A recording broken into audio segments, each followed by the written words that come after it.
யோகப்பட்டேன பத்தாங்கம் திரிநேத்திரம் சாந்த விக்கிரகம் தியாயே சமஸ்த தோஷக்னம் பாதாத்மஜமகல்மஷம் அஸ்மத் குருபியோ நமகா விகனச மகா குருவே நமகா. அனுமன் சுவாமிகள் ஆசிகளுடன். சில தெய்வங்களோட பேர் கேட்டாலே நிறைய பேர் பயப்படுறான்.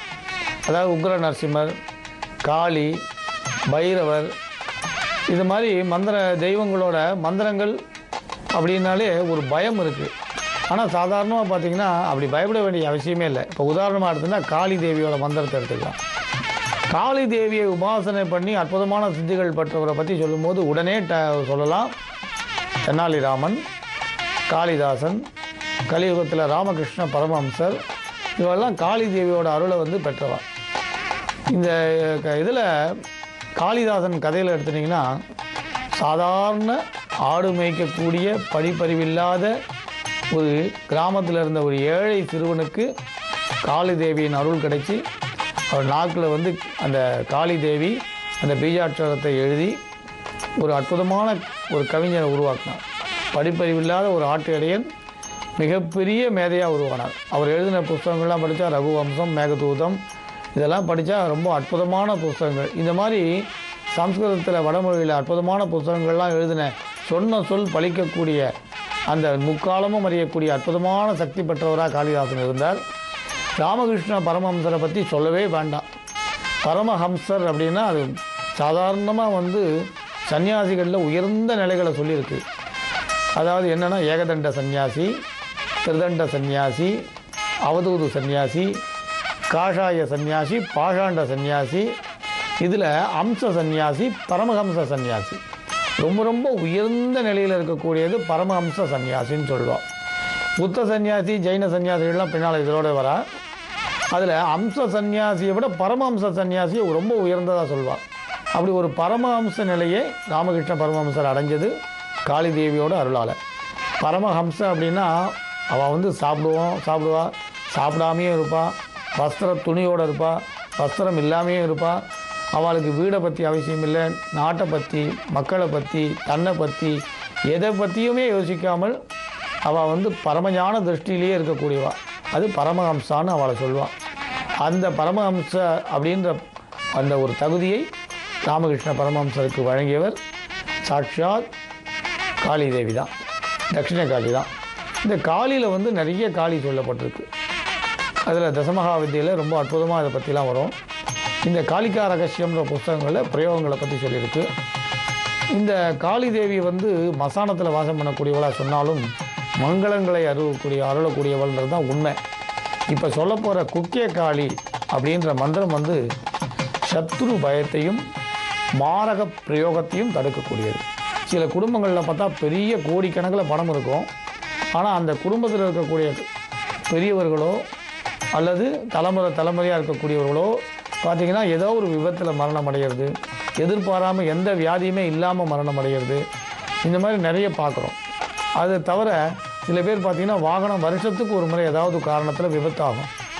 இப்படி கண்ணுக்கு தெரியாத ஏதோ ஒரு சக்தி, எதிர்ப்பு சக்தியை நமக்கு தொல்லை பண்ணுறது நினைக்கும் பொழுதும் அப்புறம் வியாபாரம் ஆரம்பிப்பான். அந்த வியாபாரம் அப்படியே பாதியிலே நின்றுடும். வீடு வாங்குவான், வீடு பாதியிலே நின்றுடும். வீடு கட்டி கிரகப்பிரவேசமே பண்ணி அந்த வீட்டுக்குள்ளே போக முடியாது. இப்படி ஏதோ ஒரு அமானுஷ்யமான சக்தி நம்ம தொல்லை பண்ணுறதுன்னு நினைக்கும் பொழுதும் இந்த குக்கிய காளியோட மந்திரமாகப்பட்டது ஒரு வரப்பிரசாதம்னு சொல்லலாம்.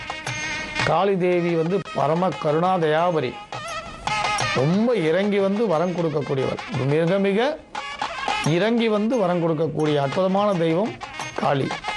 இந்த காளி தேவியை நினைத்து இந்த ஜபத்தை செய்யக்கூடியவர்களுக்கு வரம் வருபவள்.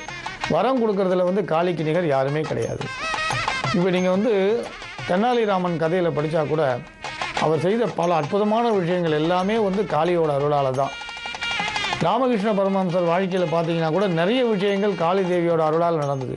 சுருக்கமாக ஒரு விஷயம் பண்ணால், ஒரு புரோகிதர் இவர் மேலே அசுசை கொண்டு நீ சொல்கிறதெல்லாம் அவர் கேட்குறாரு ஜமீன்தார் எப்படின்னு சொல்லி எட்டி உதச்சி உன் மூக்கில் ரத்தம் கொட்டட்டோன்னு ஒரு சாபம் கொடுத்துட்டு போயிடுவாராம்.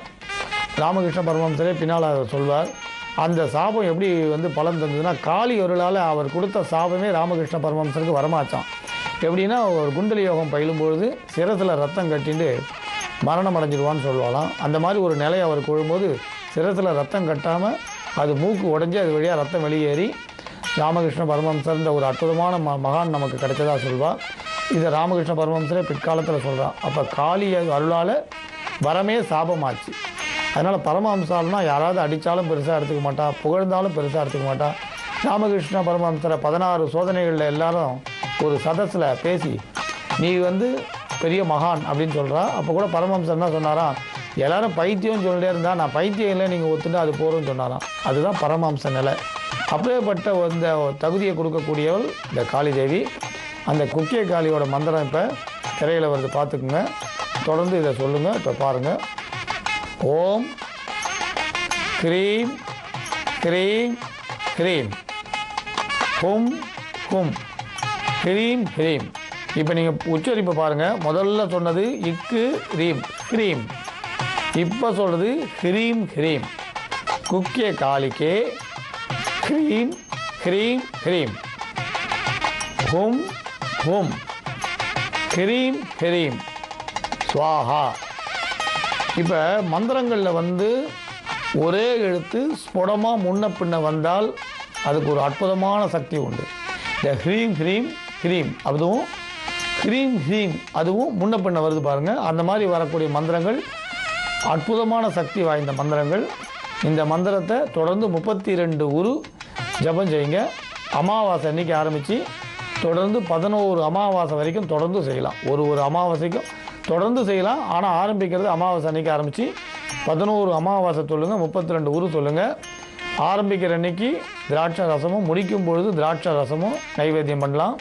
நினைத்த காரியங்கள் சித்தியாகும். விபூதி பிரயோகம் பண்ணி காரியத்தை சாதிக்கலாம்.